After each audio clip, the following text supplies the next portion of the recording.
Let's play with the word analogies. For example, we can see if our model can guess what is to France, what Berlin is to Germany. So this is where analogies functionality comes in handy. It takes a triplet. For example, I can do Germany minus Berlin plus France, and I expect that this should give me a Paris, because if I subtract vector of Berlin from vector of Germany, that means I get a capital as a, not a relationship, and if I add that capital relationship to France, I should get Paris. Similarly, another example would be, let's say if I do king minus queen plus man. Can you guess what we should get? We should get woman. Correct. Let's try with a few examples.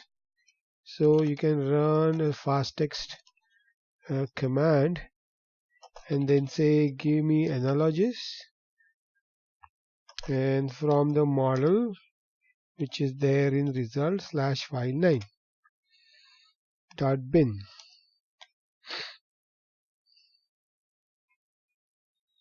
So it is computing pre word vectors. So we have to submit the triplet in form of a minus b plus c, and we saw a few examples. Let's try Berlin, Germany, and France.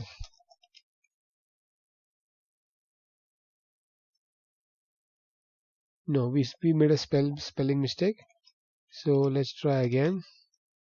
Berlin, Germany, France.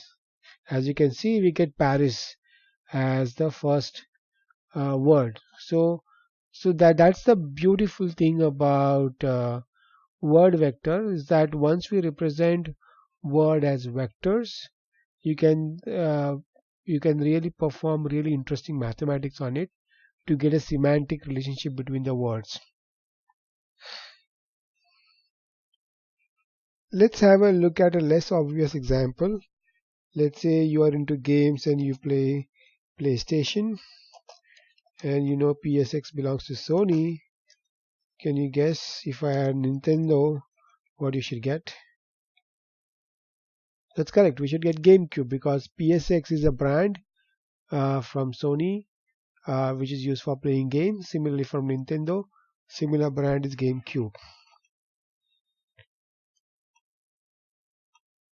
The quality of the analogies depend on the dataset used to train the model, and one can only hope to cover fields only in the dataset. So earlier we saw a subword level information, where that's how fastText works.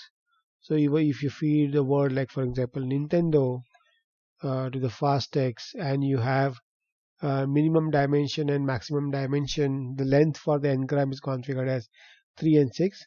It'll create a vector for nin. It'll create a vector for each word. That subword can be from Nintendo. Okay, so that helps avoid spelling mistakes, and also helps create word vectors for the words which are not in my vocabulary.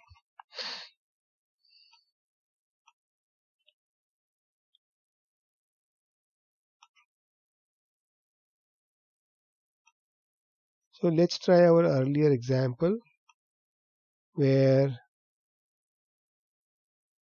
we did the nearest neighbor.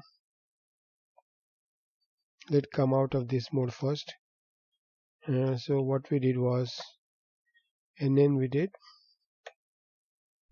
nearest neighbor, and let's try a word which is not there in our dictionary.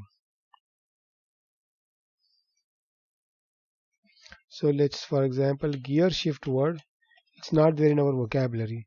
Let's see if the fastText can still query nearest neighbor for this word. Yeah, as you can see, it's able to query gears, gearing, drive shaft, which are words which are pretty similar to uh, gear shift. Yeah, so that's how the word vectors works. I hope you have enjoyed all these demonstrations.